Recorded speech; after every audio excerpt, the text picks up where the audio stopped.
This is a rolling start, like a rolling pick three, and that's exactly what you got. The rolling pick three with Ellis Starr, the Uber capper, and the Uber capper actually will be warming up for Jim Gaffigan at a comedy club very soon. I see that the two of you are. Thank you. I like that humor. You'll be the warm-up act, and of course, Laffit Pincay, LP3, the boy singer, joins us. And Laffit? Hello, everyone. Exciting weekend of racing. If you can't get pumped up for this weekend's Belmont Stakes, you need to get another sport to follow. And it's taken a little while, Steve, Ellis. I feel like because maybe we just saw American Pharoah, it was a slower, but you can really start to feel the energy build around Belmont Park and the excitement about what's about to take place in just a couple days. That excitement is because you're in New York. Sure. I'll take credit for whatever you're willing to give me credit for. Yeah. Well, indeed, we're well into day one of this 3-day racing festival, and obviously we're going to concentrate on Saturday with the Belmont Stakes with an unbelievable 13-horse field in the Manhattan, and we'll also talk about the Met Mile. I know some people are characterizing the Met Mile as a less than stellar edition. It's not that it's less than stellar. It happens to be an unusual group that are doing some interesting things, including the classic 3-year-old taking on elders with Bolt Doro involved, and then we've got some sprinters stretching out and some horses turning back. So the 3 major focus races for us tonight is the pick 3, comprising the Met Mile, the Manhattan, which really hasn't gotten enough attention. One frustrations involved with the new supersized Belmont Stakes concept is that some of these undercard races, especially in light of a Triple Crown try, are overshadowed and aren't getting some of the attention. But believe me, the money is going to spend the same when you hit the Manhattan or the Met. They're both, whether it's a double or whether you play the 2-day doubles. Don't forget that there's a Belmont Gold Cup Belmont Stakes double, as well as the Brooklyn Met double going Friday to Saturday. Before we dive into all the action, and the last of today's 3 stakes just ran, and the nightcap coming up to close out the Thursday card here in New York.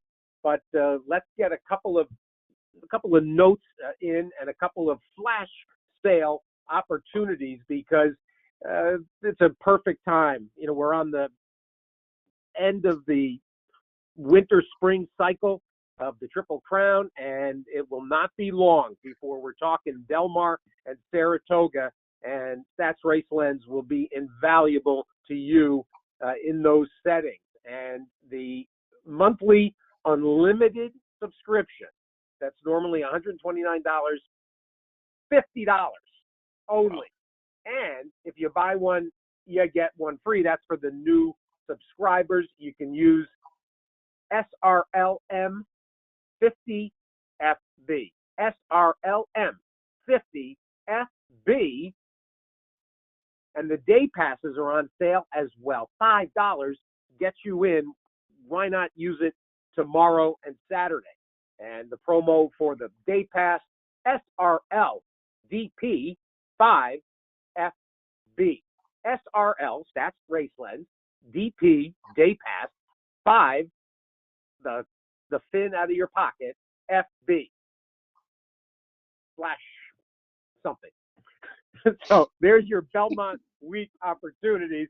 And we're going to turn our attention and bring Ellis forward, because we want to talk a little bit. Ellis, you always like to take this opportunity to introduce the latest innovations and the things that users may not have seen yet if they aren't involved in the chat, or if they haven't noticed them on their menu. Some ideas. Well, you know what? I'm going to throw a curveball at you right now, because I think the best way to show one of the new highlights, hasn't been a lot right now. There are 2 big ones coming, and I can talk about it briefly. which I will do in a second, but the ones that I want to do, we're going to do actually in context with the Belmont. So we're going to wait to do that one and just move on. The one thing we do have coming, which is going to be of use to a lot of people, is on the back test page for those customers, and we'll be showing some things later as well. When you run an angle, and you can check them anytime when you run a new one or an old one, you edit it, or you go look at the results. You see the win, place, show percentage, success score, and the ROI. There'll be an option to display the last 100 or so of those rows. So people that use individual research will know that when you run a query, you can see the detail, and we're going to do that a lot during this broadcast. But with the back test now, you'll be able to see the actual track date race, horses or trainers, whatever the angle is that applies. You'll be able to see the last 100 or so. And that's a few weeks away because we haven't had any big developments in a couple weeks. This one is major. A lot of database stuff going on and a lot of resources, but they are cranking it out. It'll be out soon. Excellent. The other one, well, yep. Go ahead. No, that was it. I'm looking forward to talking about the other one as we talk about the Belmont. Well, all right. And in that, with that in mind, Ellis, let's dive in. Let's talk about the Belmont and what you kind of angled into for your discussion point to kick it off are the horses that have been waiting since Come Derby. on, you fucking piece of shit.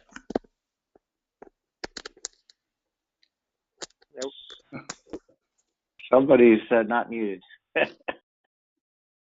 We had a problem there with but Ellis, Not go one ahead of us. and dive in. In fact, Jay Pribman wrote about this today. The angle that has really come to dominate Belmont in the modern era, and really thinking back to Empire Maker, that a big the big name that started that trend.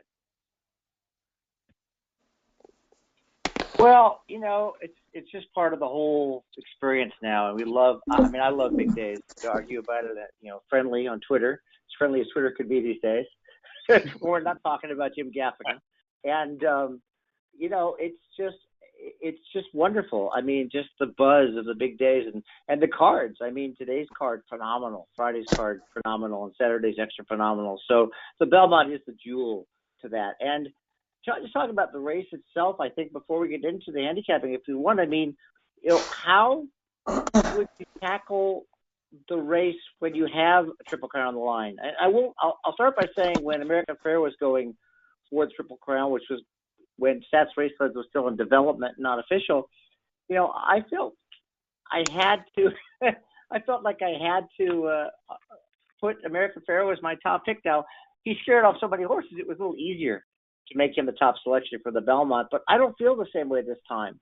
I know Laffit, you might feel differently, and Steve the same way, so it's tough. How do you two juxtapose as bettors your love for making money and a profit with your love for the sport, and if it's a legitimate horse, let him win the Triple Crown? No, look, I felt very much that going into the Belmont Stakes with American Pharoah, the race, I'm not going to go as far as saying it felt like a technicality, but it felt like a foregone conclusion. Showing up that year, we are going to see a Belmont Stakes winning Triple Crown effort. The 37-year drought ends. This feels like a horse race. And I think the intrigue is that you can get your $2 souvenir. We all know in these bigger races, even if you use the favorite, you find the right horses underneath, you can still clean up. But if you like somebody other than Justify, other than Gronkowski, those numbers are all be inflated, right? Except maybe Hofburg, he's kind of the steam horse. But aside from that, if you have a strong opinion and you can remove sentiment and you can remove your fandom as a horse racing follower that wants to see a Triple Crown, there's the value's there. And if you can find somebody else you like for whatever reasons, I think from a handicapping / gambling standpoint, it's a great opportunity, especially when there are reasons to believe the big red undefeated horse could be vulnerable. Well, Steve? I don't I don't have any qualms. I think he's going to point Given this group into a coma.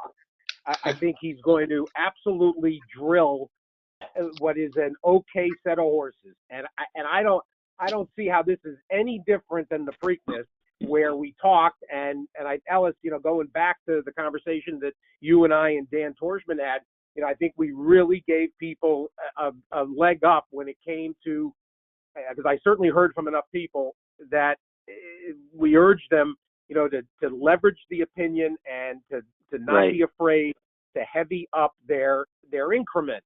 And this is a little different because it's a little bulkier field. However, and there is of course the question that 12 furlongs begs whenever we arrive in New York at the end of the season. But I just think he's not only superior and coming into this the way you would hope a candidate for the crown would come in. The racetrack suits him. He's a big physical specimen, and virtually every big horse you can think of in recent memory that came here succeeded. And a point given is the template. And I don't see anybody. I mean, yes, there's horses on figures, and there's horses that may be, slightly better bred for 12 furlongs than him, but I don't see what the vulnerability factor is. And allow me to play devil's advocate for just a moment.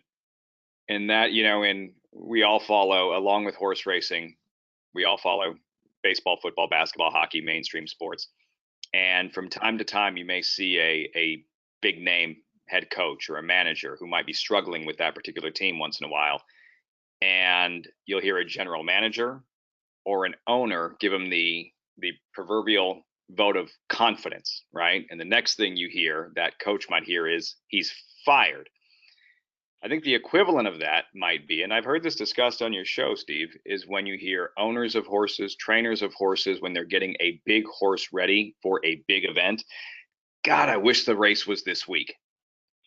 God, I wish it was this week, not next week. We heard Bob Baffert say, I wish the race was this week. We've heard Elliott Walden say, I wish the race was this week. We heard Jimmy Barnes saying Justify is breathing fire right now. That was last week. As Charlie Whittingham used to say, any horse is like what? A strawberry. They can all turn overnight. Do any of those comments, does any of that commentary bother you that maybe Justify peaked a little too soon? Not based on what I saw today. Okay. They trotted him out today, and he looked like a snowball downhill. He was picking up momentum. He wanted to go around, and he wanted to pull in a Fleet Alex and go around again. Watching today, I mean, to me, that's one of the things, the arriving here and going over this track, and Baffert brought it up. Santa Anita, since Dennis Moore changed that surface at Santa Anita, this is probably the closest surface to Santa Anita in the country. And it may be one of the reasons that last year we came to this weekend, and Baffert's horses was like Trevor Denman used to say, they had to sprout wings. I mean, they were unbelievable. And I think that has something to do with it. I mean, he floated over that surface, and when he hit the wire, he was accelerating. I was super impressed today. This feels like a scene out of My Cousin Vinny, Mr. Gambini. That was a well thought out, lucid objection, overruled. That's what just felt like. All right. Well, look, I'm going to spoil this party. And I've been egging to spoil this party for a while. I legitimately, and people have been tearing me a little bit in Twitter, and Laffit, I know you've been too busy, Steve may have seen, just because of my odds line. And I put out an odds line on the race, because I usually don't do an odds line on almost every horse. And I gave Justify a decent chance to win. I made him 5-1. We had some arguments. I said, okay, I can adjust it. And I went through my theory of got to give five. Let me talk about it for a second. You got to give 5% probability to the 3 or 4 horses I think had little chance, which in this case was Free Drop Billy, Restoring Hope, and Gronkowski, and Noble Indy. And then, Hofburg, who I'll talk about in a minute, I could say, okay, 20% maybe, 4-1, 7-2, argue that. And then maybe Tenfold and Bravazzo, between them, they got to have a 20. You run the race 100 times, you got to win 15, 20% of the time. And then I had the other 3, which are Justify, Vino Rosso, and Blended Citizen, for whatever reasons I came up with, which we'll discuss. And I said, well, I've still got to give them 45%. The closest I could come to Justify for probability was 25%. The lowest I could possibly make them is 3-1. And, it's very subjective, as everybody knows. When you make a line, because that determines how you bet sometimes, it's it. And then I can hear other people like yourselves, both Steve and Laffit, saying, yeah, even money. Vic Stauffer, the great race caller at Arkansas Oaklawn, said he was surprised the line was 4-5. He says he's going to be 1-5. He said there's no, actually, his words were, if Justify is not 1-5 with a step in the gate, there are no cows in Texas. That's what he said. So, we debated. So let me just get to it real quick. So we recall, and Steve, of course, when we were on with Dan at the Preakness, my take on Bravazzo, for example, in a horse I thought could be Justified, was that he had 19 horses to compete against in the Derby, and he had 7 horses to compete against in the Preakness. And he was going to be a lot closer up. And that came to pass. Why he lost momentum on the turn, and I could show the video, but I'm not going to do that this time. Why he lost momentum, went from 3 back to 5 back, I don't know, but he really engaged. And I'll jump back to the wire, whether Mike Smith took the gas pedal off or not. Bravazzo was still in front, and certainly that applies for me to all the horses that skipped the Preakness, because historically, and looking at this, I just did some little research. This has nothing to do with race plans for a minute, but we know Tappert was 6th in the Derby. Creator was 13th. Palace Malice was 12th. Union Rags was 7th. Summer Bird was 6th. Who else? Jazzle was 4th. So you've got a lot of these horses that freshen up and come back. Now, whether they could be the horse that justifies quality, he could win on heart, he could win on talent. So let me go to Hofburg and tell you just why I have no concerns. I'm using the Bravazzo angle here in that he came back as a 3-year-old after a 2-year-old prep, didn't mean a thing, came back in the maiden special, first 2-turn race. He won nicely. He improved to a 102 figure. Mott doesn't overreach his horses, put him in the Florida Derby. He improved to a 107. And I will, again, show that race. And the reason I want to show it is just, I want people to know why I picked him, not any other reason than that. In that what I thought happened in the Florida Derby was that Hofburg, being much less raced at the time, and I'm going to go back to the halfway mark here, being much less raced than Audible, just didn't know what he was supposed to do. So Hofburg is here. Audible's going by. He's here right here. I think I made a mistake.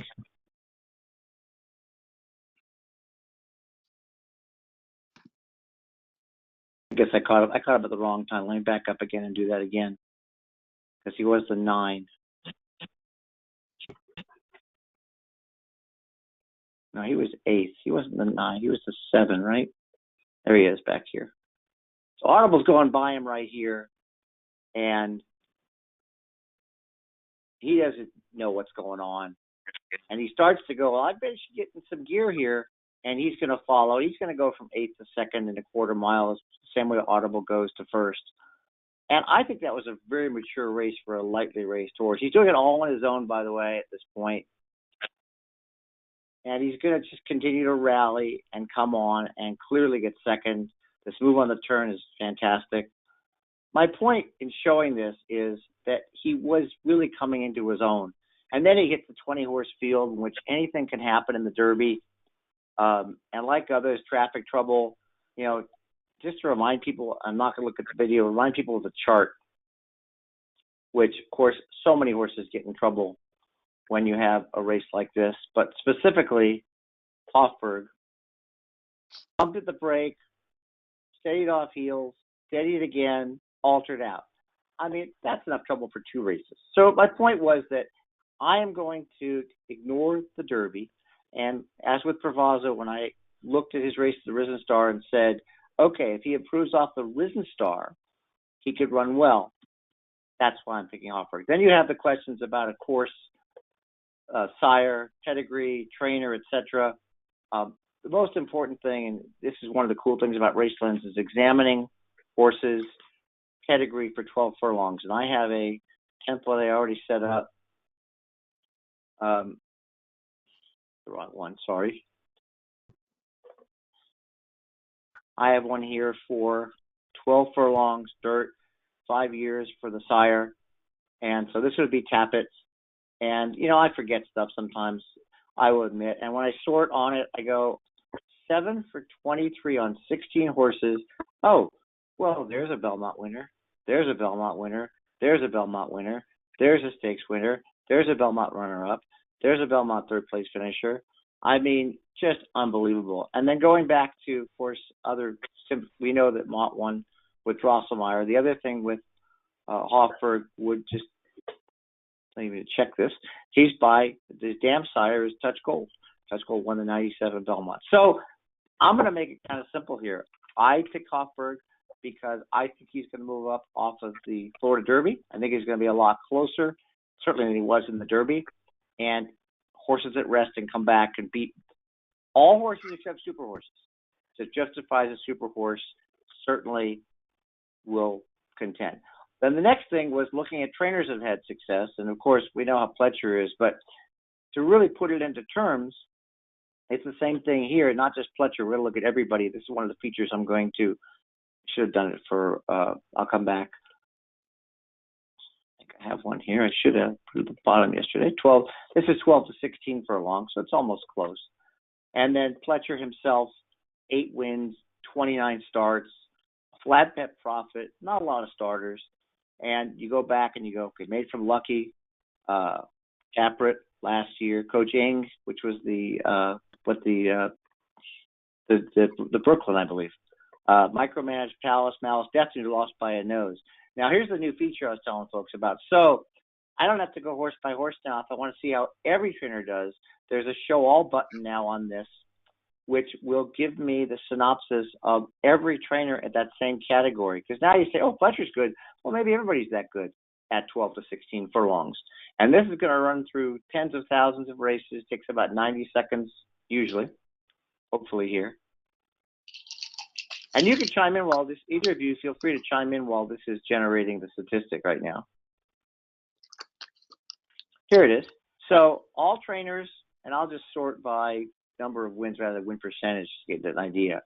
So Pletcher, 8 for 29, O'Neill 3 for 9, Baffert 3 for 10, and Aspis's 1 for 8, and of course that was Creator. It only goes back 5 years, so it won't include Mott, Brown, Romans, Lucas, etc. Lucas, of course, with all of them before. But it's very interesting to do that. Now I want to go back to Sire because I forgot to do that. If you all don't mind, and feel free to interrupt while I'm playing around here. Just going back to, and I could pick any sire because I have the same. So Curlin's using Vino Rosso. And for fans that don't follow the sport as well, or just want to just do statistics, when you're looking at a race to see if something applies, if you want to make a case or throw a horse out, this is the way to do it. Now this is Curlin, but I'm going to go to all here. And this is the same thing. So this is all sires, their foals records at 12 furlongs, exactly 12 furlongs if I remember correctly. I set this up in the last 5 years. And while it's generating, I have the numbers already. So we already went over Capit. Here it is. So quick. 7 for 23. Curlin, 4 for 14. Awesome again. Bravazo sire. Of course, Oxwell ran second, so he's one of the in the money ones. And Giants Causeway. And the rest, not so much because they had that many horses. In any event, that was my take on Hofburg and Vino Rosso. The same exact angle was that I thought if you consider the fact that he broke 18th of 20 in the Derby and really passed half of them, go back to the wood, he moves up off the wood. That number is really good in terms of the Equibase speed figure. And Blended Citizen was the other one, my top 3 contenders. Again, and I also Justify. But I didn't find anything in the pedigree here that looked anything that he could get a mile and a half, except for the fact that he's closing, he's lightly raced in terms of, running the bluegrass, the Jeff Ruby, the bluegrass in this. The 2 out of 3 with blinkers have been very impressive. So those are my top 3. It's our Equibase race of the week, so folks can check out this detailed, I think, analysis, whether it's right or wrong. I feel pretty good about it. I made Hoffberg 3-1. As I said, Vino Rosso, Blended Citizen, Justify 5-1. I'll look at smaller win bets on those. Tenfold and Bravazzo I'll consider. My exacta, I figured, based on what we talked about through the Preakness, Steve, I decided that I was going to just go for it. So I am going to play an exacta box of the 5 horses without Justify. Bravazzo, Hoffberg, Tenfold, Vino Rosso, and Blended Citizen. And I'm going to come back and play Hoffberg, Vino Rosso, and Blended Citizen on top of Justify, Bravazzo, Hoffberg, Tenfold, Vino Rosso, and Blended Citizen. That's it. I have nothing else to offer on this one. I know Laffit and Steve would love to hear your points in this, and I'll show folks race blend stuff that you're talking about. Well, just real quick, Ellis, what you were talking about regarding, sires and what they've been known for in terms of producing offspring that are good at doing the same things that they were good at doing. Certain times, a certain narrative can take off just because, Curlin ran well in a Belmont Stakes. Oh, well, he's going to sire horses that will thrive at the 12 for a long distance. Or Midnight Loot, his win in the slop in the 2007 Breeders' Cup Sprint means he's going to be a good off-track sire. Whatever the case may be, it's nice having this tool and to be able to go ahead and back check the statistics. Just because, some of these trends that they become narrative, it doesn't make it so. Here, you can actually fact check and see if Curlin is a good sire of horses running at farther distances, or Midnight Loot a sire of for off-track performances. I think, again, this is one of the areas where this particular tool can be so useful to the handicapper. Should I just jump into very the true. Did I jump in? Yeah, go ahead. It's very true, and it is very important in certain races, in certain situations particularly. If you got a race with there's a lot of races I see nowadays, especially in the winter, with horses coming back for 4 or 5 months off, going around a ground. And certain trainers are really good at, certain trainers aren't. And you can set up a query that says, show me the record of this trainer 6 months or more going a route and turf. And then you can check everybody in the field and throw a couple out. Certain horses get pigeonholed. And, this horse is by Speightstown. He can't get a mile and a 16th, a mile and an 8th. Really? Have you ever seen what Haynesfield did in a Jockey Club Gold Cup? Certain sires can get pigeonholed. And the point is that the facts are there. And this particular product can be that useful when it comes to trying to determine what certain stallions are actually better to in terms of producing certain types of offspring. Going back to the Belmont, so there really isn't much I can say about Justify that hasn't already been said. I think the one stat I'd really like to focus on here is Bob Baffert, and what he's done in the Triple Crown. He's the first trainer to have won a Triple Crown in 37 years with American Pharoah, and that he's best on some of racing's biggest stages. But did you know he was this good? Going back to 1997 and Bob Baffert's very first Kentucky Derby win with Silver Charm. Since then, his Kentucky Derby winners are 6 for 9 in Triple Crown races. Everybody knows that all of his Derby winners came back to win the Preakness, 5 for 5. Pharoah won the Belmont, Triple Crown. Real Quiet was a nose short. Silver Charm was a half a length short, whatever it was. Point is, Baffert's horses fire throughout the Triple Crown, specifically as Derby winners after they've won the Derby.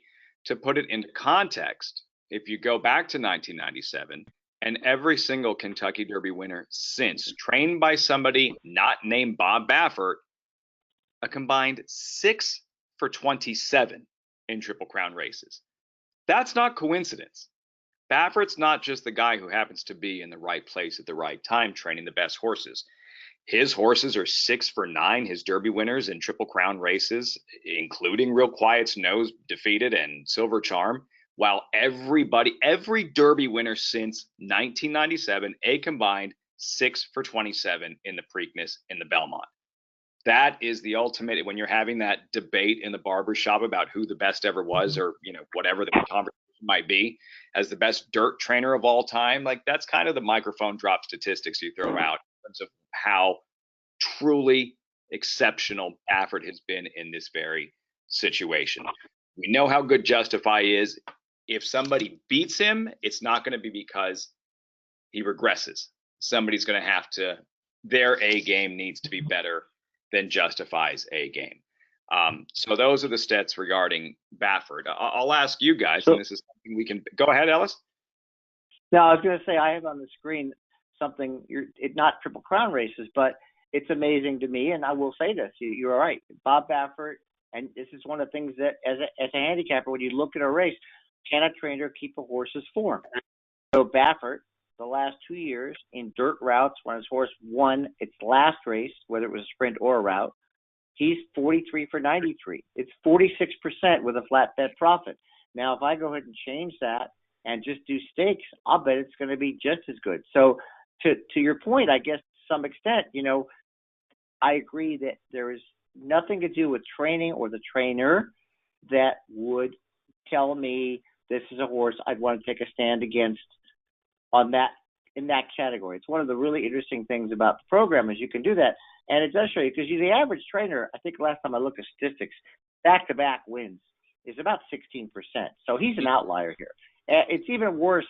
It's even better with stakes. So he's 37 for 74, 50% exactly with back-to-back winners in a stakes race in a route if his horse won its last race. So yeah, someday. And I was doing that to illustrate race lens and something. If I'm looking to make a case against a horse, I can't do it with that stat anyway. So yeah, I'll tell you. So the other horse I like is Vino Rosso. But to continue the Justify conversation, and Steve, I know by virtue of what you saw this morning, you feel that he's in just as good a form as he has been, well, since the day we were introduced to him. So taking more of that devil's advocate approach and pointing out some of the potential negatives, some of the analytics that are indicating that maybe Justify could be vulnerable. Tell me why I shouldn't be worried about the diminishing margins of victory. In each of his start, the competition's getting closer. Why shouldn't I be concerned about the declining buyer speed figures? I believe they've been publishing the buyer and Equibase speed figures. And Equibase speed figures, yes, thank you. This is something that the figures are saying he's getting slower, and in many cases, if we handicapping 101, we've been taught a blanket finish is an indication of a bad race. It's hard to quantify that when you're talking about a classic, a Preakness. But why shouldn't I be worried about the declining speed figures, the diminishing margin of victory, or the blanket finish in the Preakness?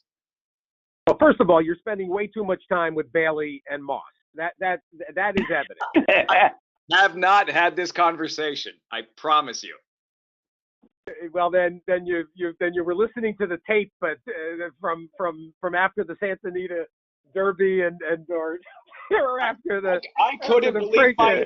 I could not believe my ears on set with them for the Santa Anita Derby. Let's not forget. I said I didn't know where they were coming from. I didn't get it at the time, and I respect their opinion. They are two of the most respected horse racing analysts in the game, which is why they do what they do. But in this case, I want a believer to tell me why I should overlook some of these trends, analytics, numbers, speed figures that are pointing at potential regression in his next race.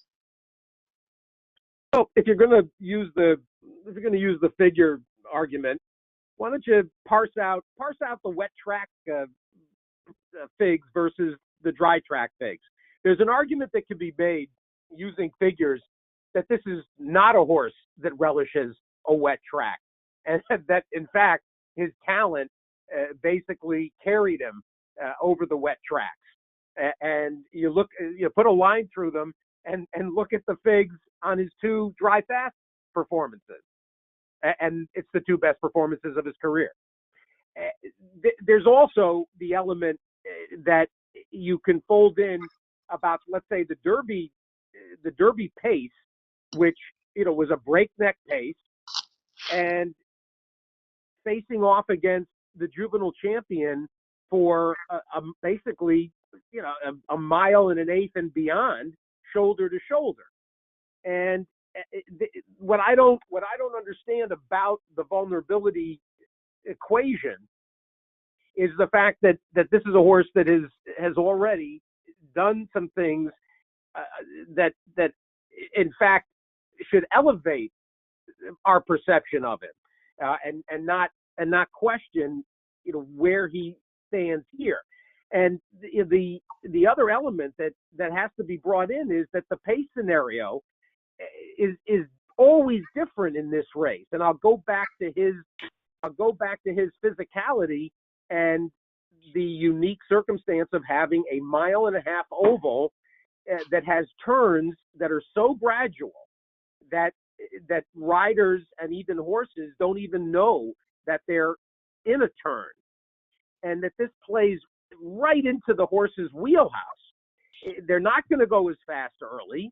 He can lope along, even if he chooses to be run on the front end. He's going to be able on the front end to set moderate fractions for a horse that has already proven that he can withstand pressure under much more intense circumstances. And for that reason, and in fact, when you look at those 12-second and change eighths that he was throwing down in the last work at Churchill, you can really envision that point given style performance. And I just think that he's got a absolute confluence of opportunity here that plays into all of his strengths.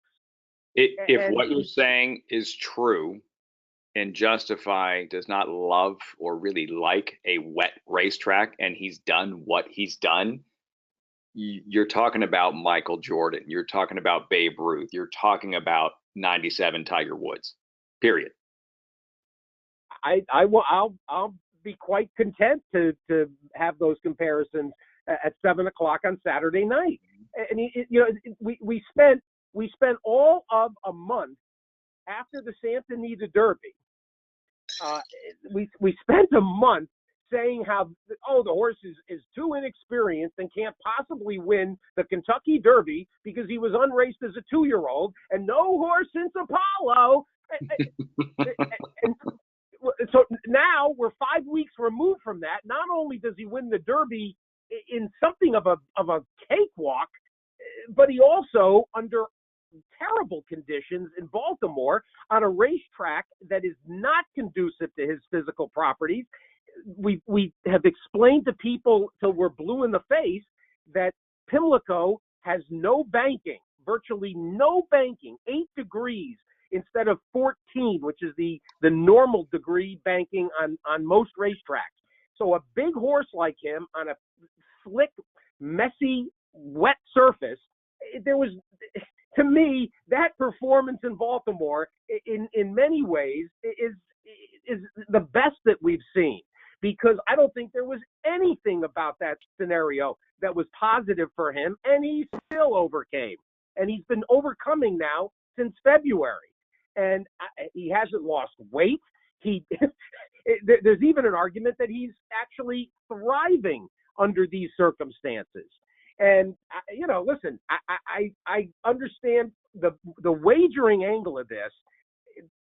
That's fine. And I wrote myself in the Express Bet wagering guide. I also wrote that you of course want to take a stand against the Triple Crown try, and that before American Pharoah, it was 12-0 with an average win mutual of $37. So yes, from a betting standpoint, it absolutely pays to do what even to the extent what Ellis is suggesting, boxing up your potentials and leaving him completely out.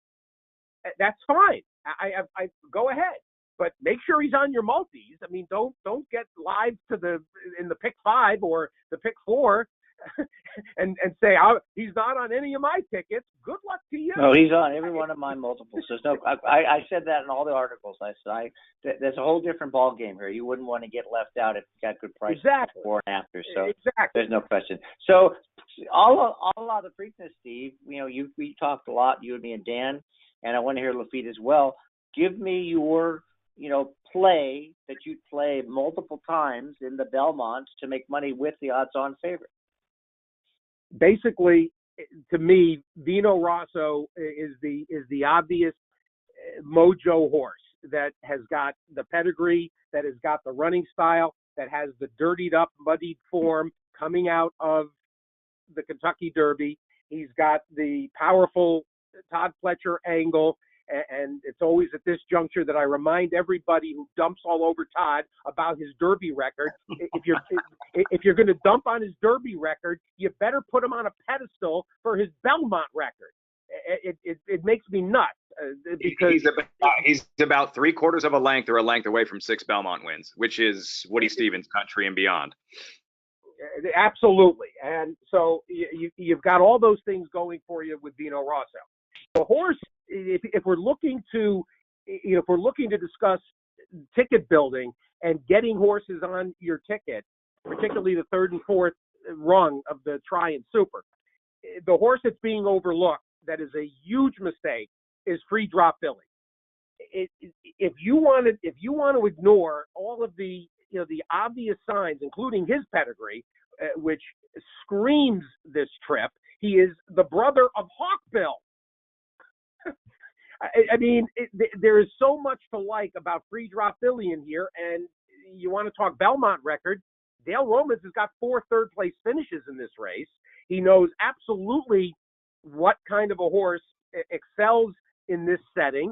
And remember, go through your charts, go through all your Belmont notes from years past, and remind yourself of all the horses that were too darn slow.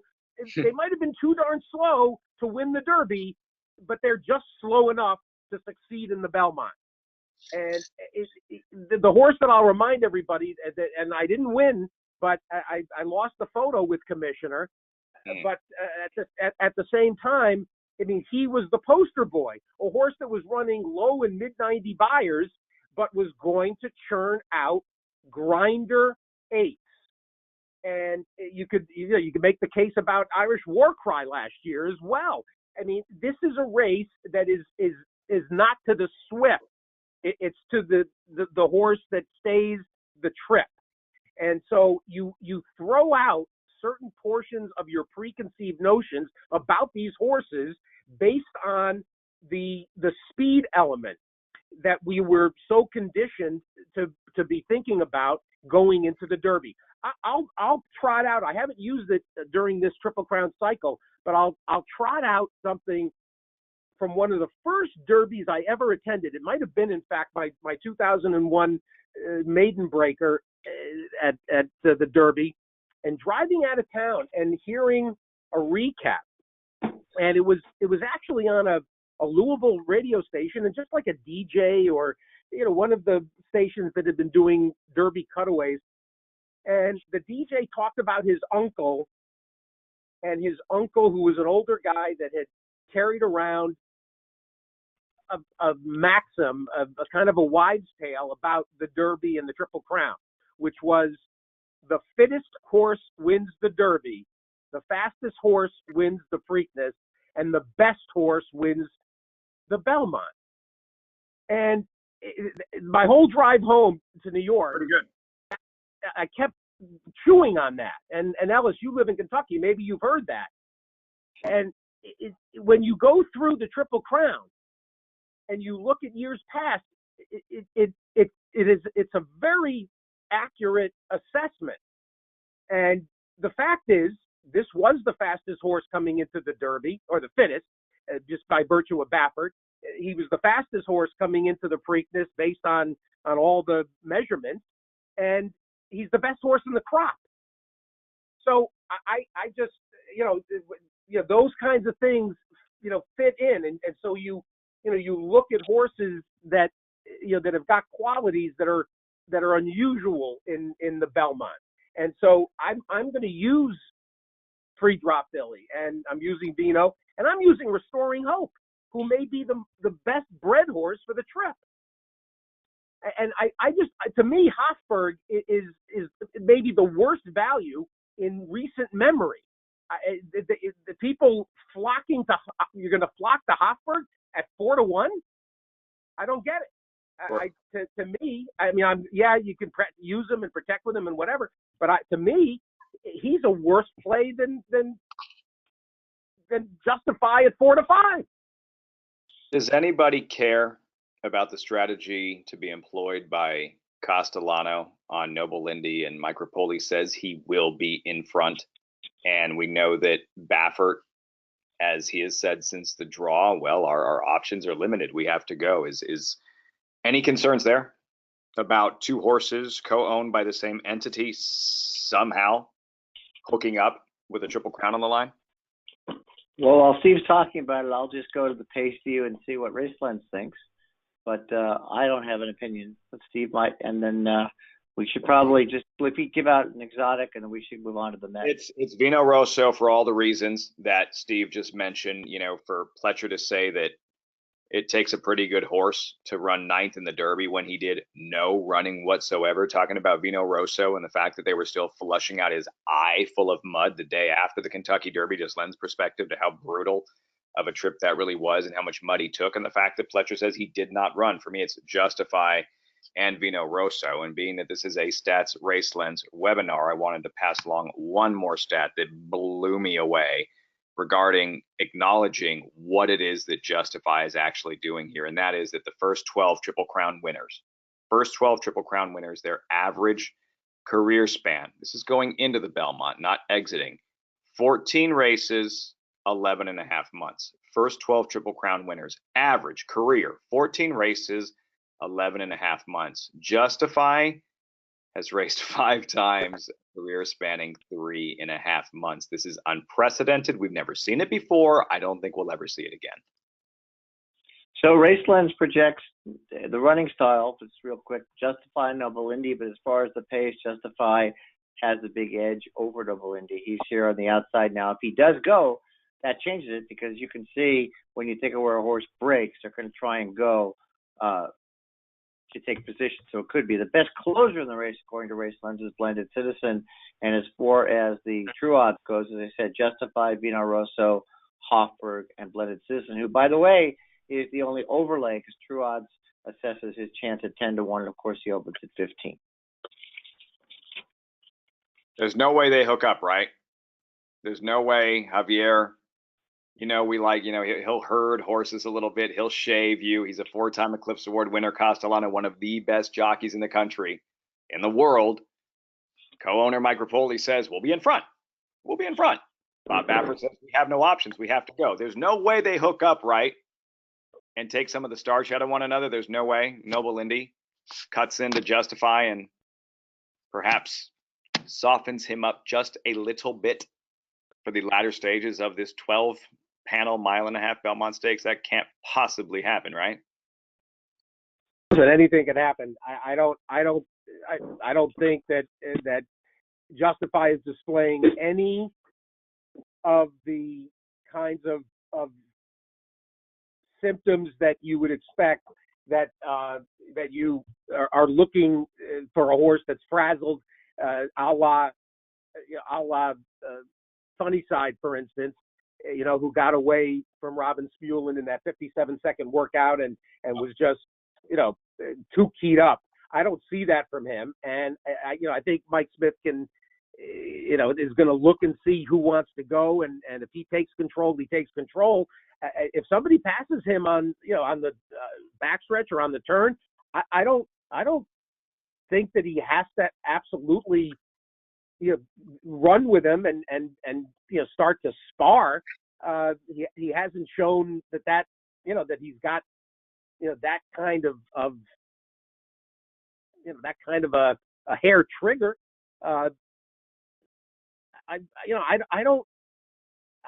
certainly don't expect that that he can withstand waves and waves of horses, challenging him every step, but going a mile and a half. But I think he can relax on the lead or, let horses go. I mean, if Rapoli is hell-bent on getting the lead, Smith will let him have the lead. Smith isn't going to compromise Justify's chances in the first 250 yards of the race. Okay. And the race projector, Ellis, that you just showed it indicates he's just faster. He's just faster than anybody in the race in terms of control. It hasn't been front, but Oval Indy's right, and not right there, a few points off, and that could easily change if jockey makes a decision. It's really those too early. Okay. Well, all right. We'll know more Saturday. What's post time? 6:40 what? 46, I think. 46. Yep.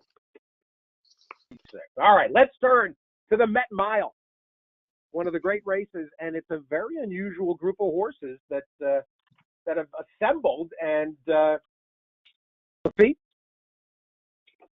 I mean, what would we be saying if Army Mule was here? I don't think we'd be critiquing the level of talent in this Met Mile. It feels like a stacked group of middle turn specialists, even without an Army Mule, and maybe I'm a little bit biased, but I like the fact that it's part of the undercard on the Belmont Stakes instead of it being on Memorial Day, because the truth is it'll be on NBC and millions of people will see it, which is what a race the caliber of the Met Mile does deserve. I smell a bit of an upset. It was great to see McCracken return to Churchill Downs. Maybe it was a year later, but he did get a win on the first Saturday in May. And I think this is what just maybe McCracken has wanted to do all along. I think he's going to thrive at these one-turn middle distance races. These stats indicate this is what he has wanted to do. 3 for 3 during the course of his career for McCracken in one-turn races. And when you talk about back class, and I know how, Mind Your Biscuits was out of his mind in Dubai. I get it. Back class for McCracken. When we talk about if Justify is winning derbies and Preaknesses on tracks he doesn't like, wow. For McCracken, if he's done what he's done against the competition he's been facing, same can be said. He has spent most of his career knocking heads with some of the very best of his generation, doing things he probably wasn't best at. So I think for McCracken, as a 4-year-old now, more mature, there's such an emphasis on forcing that square peg in a round hole when it comes to a derby prospect. You get it. I mean, McCracken was third choice in the Derby or whatever it was.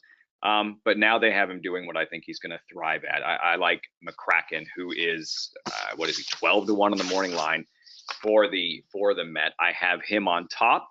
And I've been, this horse pulls at my heartstrings a little bit. I've been a big Awesome Slew fan for a long time, just because of how hard he tries and how deadly he can be in these one-turn races, especially with some pace. Now, he probably ran a winning race in the Carter.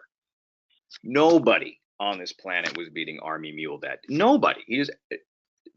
Freaked is an understatement. So he brought it in the Carter. And I'm willing to excuse the Churchill Downs, the Grade 2 Churchill Downs Undercard Derby Day, a race that I did think Awesome Slew should have won. I was disappointed he didn't. I'm going to chalk it up to his 0 for 3 record on wet racetracks. I think we're going to be okay. I think we're going to be okay with the weather. If it's a fast track, given the amount of pace we should see in this Met Mile, I like Awesome Slew to do what he normally does, come from well off the pace and pick up the pieces late. McCracken over Awesome Slew for me. I realize I am ignoring Mind Your Biscuits, but it's a shot I'm willing to take in this Met Mile. Well, let me the synopsis first, because we know Mind Your Biscuits, 2 straight Golden Shaheens, and certainly nothing taken away from the great job Chad Summers and his team has done with this horse. And Bolt Oro, cutting back off the Derby. I personally think the 3-year-old a little too early for 3-year-old to be facing older, but he's a nice horse, and the cutbacks can help. There's a lot of cutbacks in this race.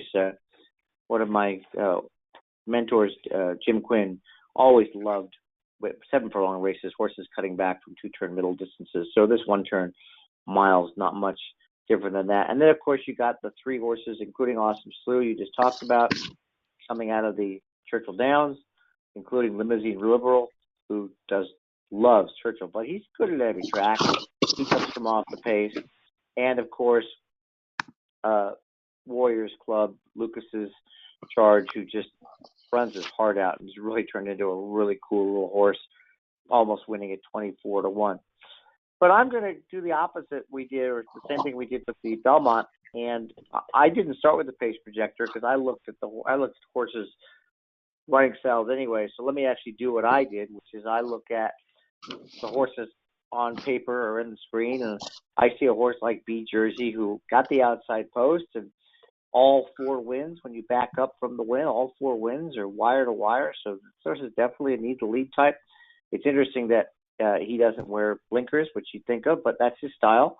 So the first thing I'm going to check is if I think a horse who is a younger horse, who's lightly raced, who's running so well, if I think a horse like that has a lot of speed, I got to check to see what the projector says, or I look at the PPs as well. In this case, this is interesting because there's a disparity here. This is just a machine. The program does a lot of great things. I'm not knocking it, but this shows Limousine Liberal in front, and we'll go back to the pace, but he's never really been on the lead early. He's usually second or third. It shows Warriors Club stalking him, but then when I sort on running style, there's only one horse here, and that's B Jersey. So I'm going to, if this case, I have to choose between which I believe. Do I believe Limousine Liberal is going to be in the lead? Do I believe B Jersey is going to be in the lead? I believe B Jersey is going to be in the lead. And now when I go back and look and try and validate the horse, again, as a lone front runner, even in a good field like this, I really like what I see. I see a horse that has won, go back to his PPs in a second here, has won 4 out of 5 since coming to the U.S., moving from Watson, going on Lasix, a maiden win, and just progressively better numbers. 100, 103, 114, came back a little less, 118, but a 7 3/4 win. He probably could have run faster. And then his first graded stake in the U.S., he wins the Sexton Mile. Shotgun Cowboy, for those who don't know, beat Roop Tahij, the odds-on favorite in the Lone Star Park Handicap. That was a career best race. This is a 4-year-old, so he's not fully mature yet. And I think it's play catch me as you can in here. The horses I'm using with B Jersey in a very deep field. I'm using One Liner, and I'm using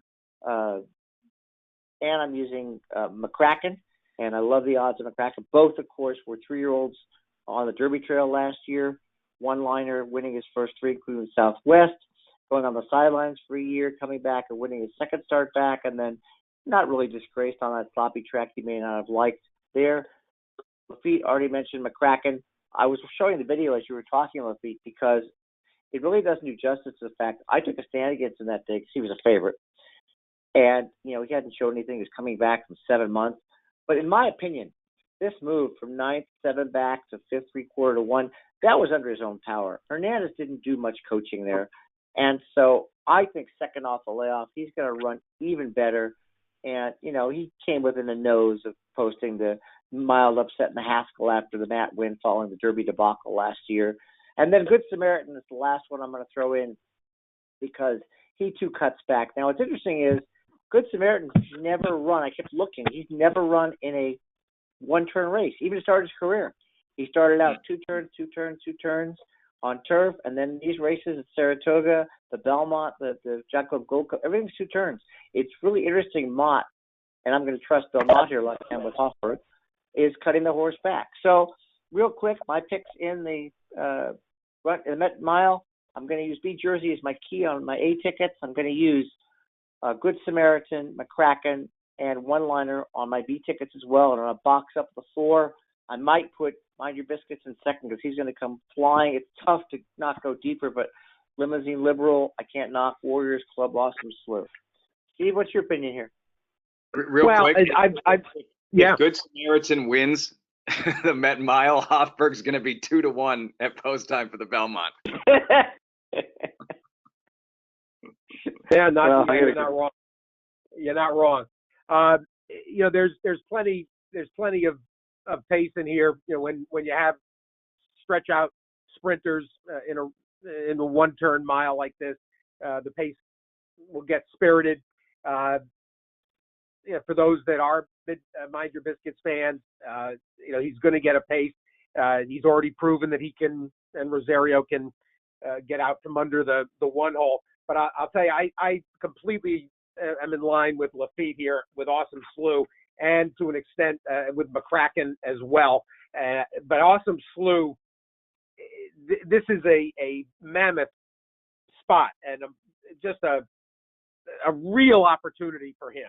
And he's come so close in some big spots, and he drew perfectly here for that outside, off the pace effort. You have everything you could want in terms of a setup, and the last three tries, even going back to the Breeders' Cup, just really pointing to a 5-year-old mature horse that is only at his best now. And I think there's some other horses here that might be kind of past, a couple of seconds past midnight, as Gary Young would say.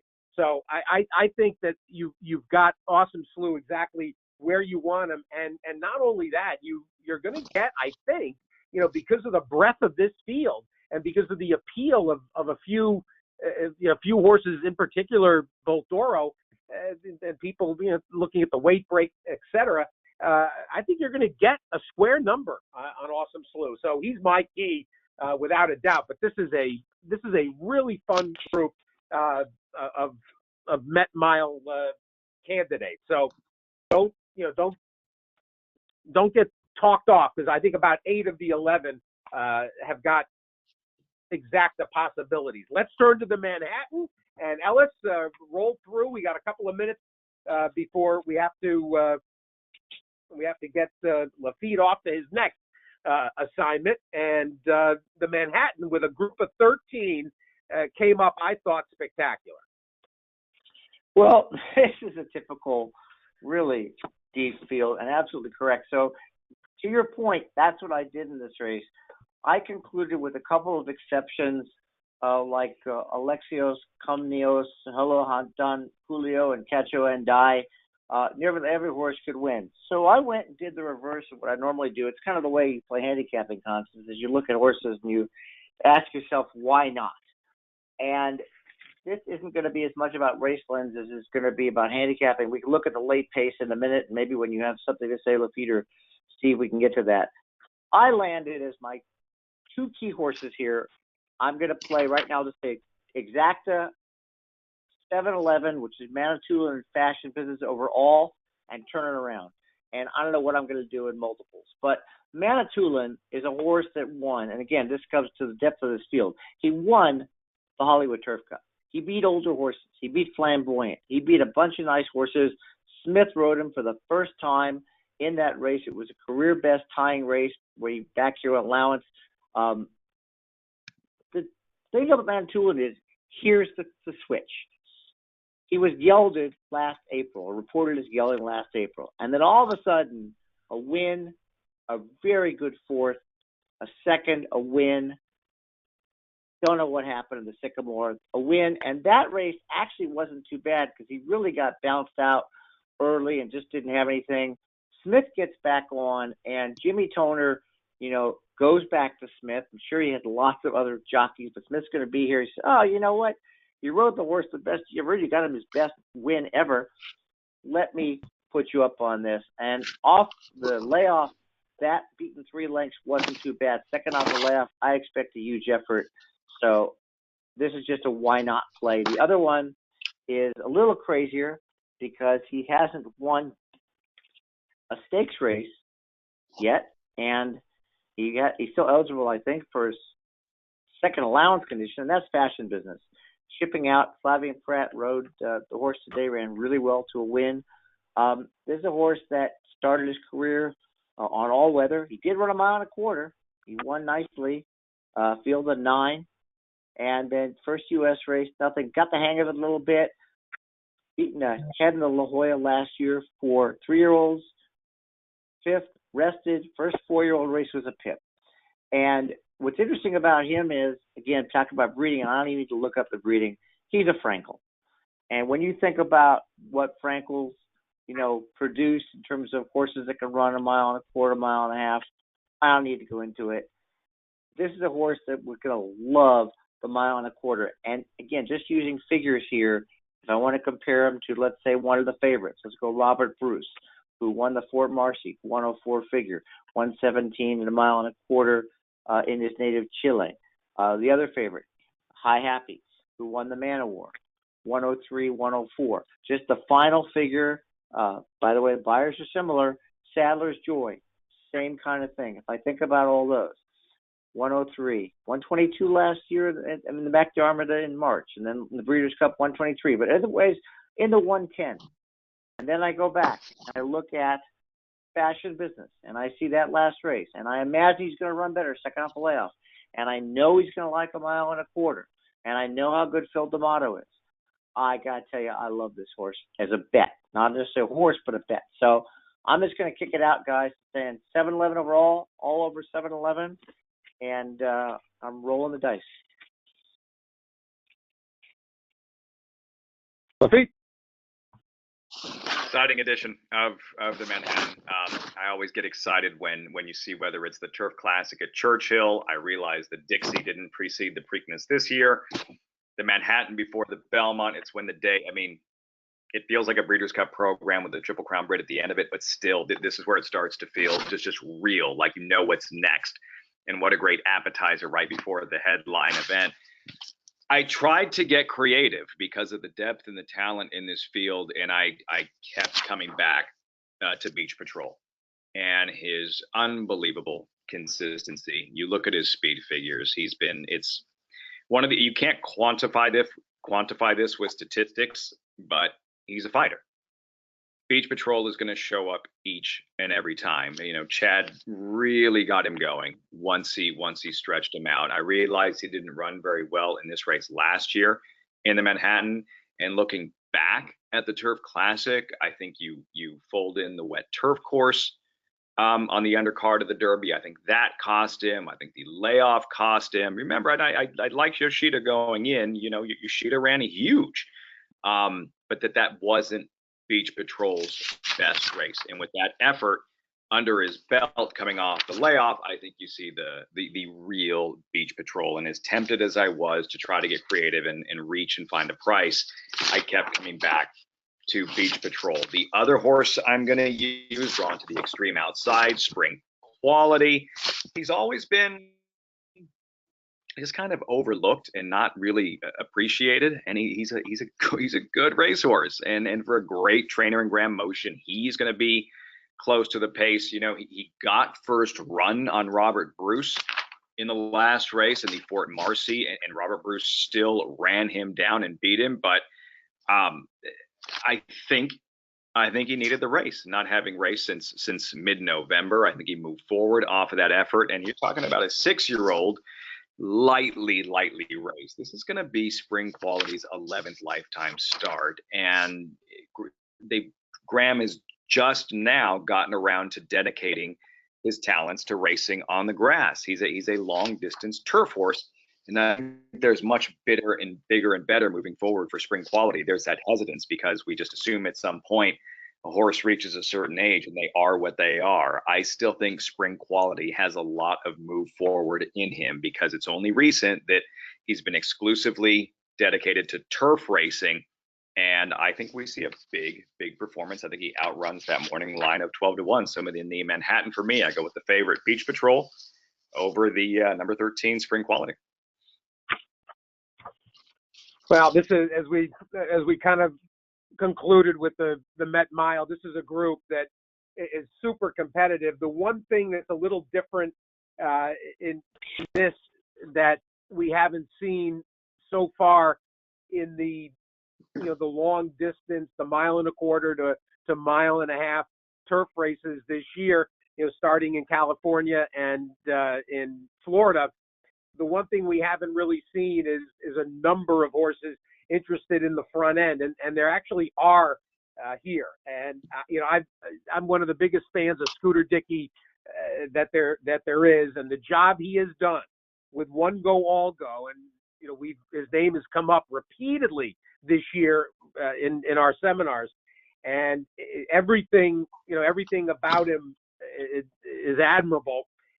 There is going to be more company on the front end in here. Hello, Don Julio, wants to be forward. That Cacho and D, that was a very strange circumstance when we go back to the Man of War.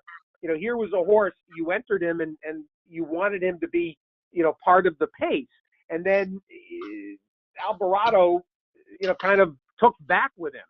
The only way he was going to impact the race was to, to be part of the pace. So it will be interesting to see if Napal Chatterpall and Alvarado are more aggressive. And if they are, they'll only add to the pace. You got Hello Don Julio. Interrupt you for 1 second. I mean, I just want to, as you're talking about this, I'm showing the projection, and the projection is Hello Don Julio in front, even though we know One Go All Goes need the lead type, and for some reason the projection has him off. So I tend to agree that this could be very, very pace. Beach Patrol is going to be right there as well, according to the projection. So go ahead. I just wanted to point that out.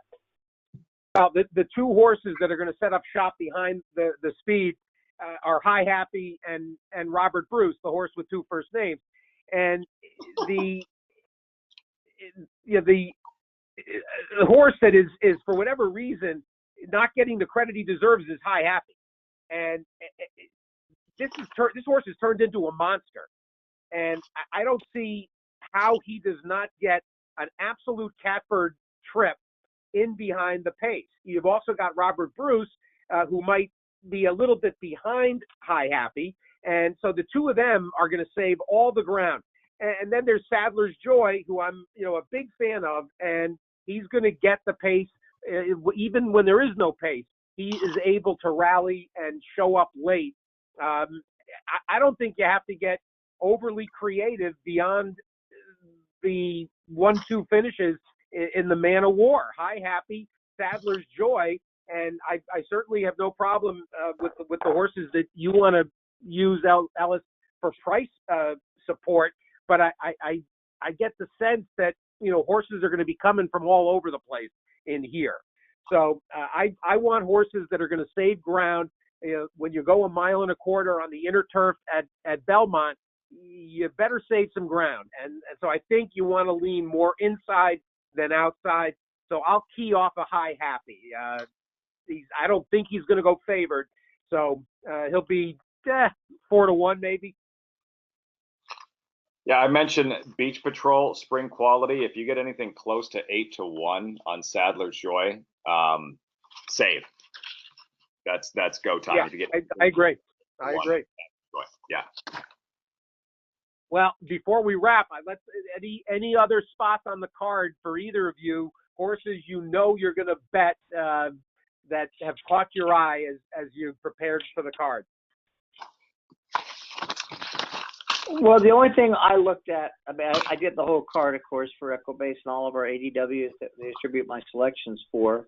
But in the Acorn, I think it's a really good race to build a bankroll by using Talk View to Me, say that right, Monomoy Girl and Spectator. I think it's a 3-horse race, and I think with the other two at 8-1 and Monomoy Girl, I think that's some value. So that's the race I'm looking forward to building a bankroll for later in the day. This has nothing to do with the fact that it's the easy goer and he's trained by Shug McGahee. Just a coincidence. Love breaking the rules, stretching out in the easy goer. Love breaking the rules. And that, the easy goer should be a lot of fun, and it should be a good bellwether for horses into the second half of the year. Mask gets back to what he's more meant to do. It was a little. I don't think Chad Brown wanted to run him in the Pat Day Mile. I think if he had a choice to do it over again, he wouldn't have run him there. That Rugby Man looks like he could be any kind for Graham Motion. Very nice group. High North in there as well. Dark Vader for Peter Urton. It's a nice group that should get better as the year goes on. I've got a bunch of horses that I've highlighted and I know that I'm going to play. But there hasn't really been for me so far a horse that that at least on a morning line basis said I'm the day maker, if I can borrow a phrase from Jeff Siegel and Aaron Berkruzzi. I would take a long look at World of Trouble in the Woody Stevens. This is this is more what he wants to do, and that's still having fun. Tim Keith's Mid-Atlantic horse cutting back as well. So I would rely on a little of that New Jersey, Philadelphia, Maryland action in the Woody Stevens and Madison's Luna too, the Phil Bauer horse down on the rail. One thing that I think you should all be doing when it comes to horses coming out of the Pat Day Mile, I'm not trying to take away from Funny Duck's win, but just put a line through any performance. And the Pat Day Mile was an absolute swamp. Take the same approach that we talked about last year in that Black-Eyed Susan, when there were horses that were just literally swimming upstream after the track was swamped. Same thing applies in the Pat Day Mile. Don't hold any performance in that race against any horse that you might have bet. Cross out, take a dark marker, cross it out, and look at horses' form before the Pat Day Mile, before you make any decisions in a race like the Woody Stevens. Sometimes, much like the Cleveland Cavaliers with the Golden State Warriors, sometimes you just have to admit when you're beat, I am lost in that Woody Stevens. It's one of my favorite races on this Belmont program every year. I am absolutely lost and can't wait to see how it all unfolds, because you can make a case for just about everyone. So competitive, so deep, and Well, for the record, I'm with Steve. Still having fun. I'm glad you guys have strong opinions. I don't. Well, we hope that everybody has just a fabulous weekend. We've got day one in the books. It was really a good day of racing. There were some prices that worked their way in. There's actually a carryover in the Naira Bets Pick 5 tomorrow, which will make for a positive expectation, a positive return opportunity tomorrow. Don't forget the 2-day wagers. Take advantage, of course, as well of everything that Stats Racelens does for you. You should be following Stats Racelens.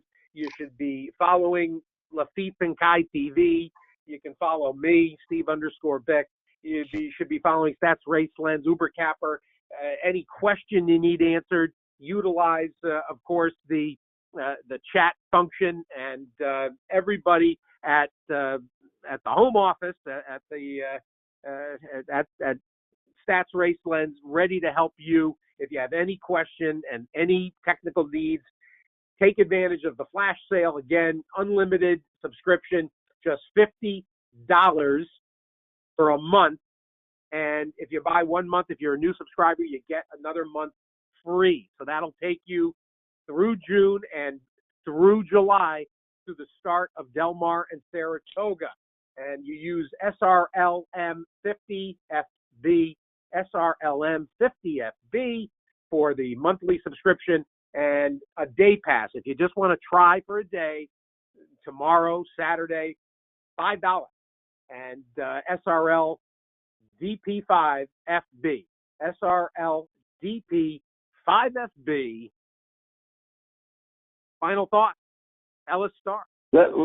Steve, let me just add that the buy one, get one, and the $50 for new subscribers is only good through Belmont Day. So take advantage of it now if you want to take advantage of a really great offer. And Laffit Pincay, give everybody the NBC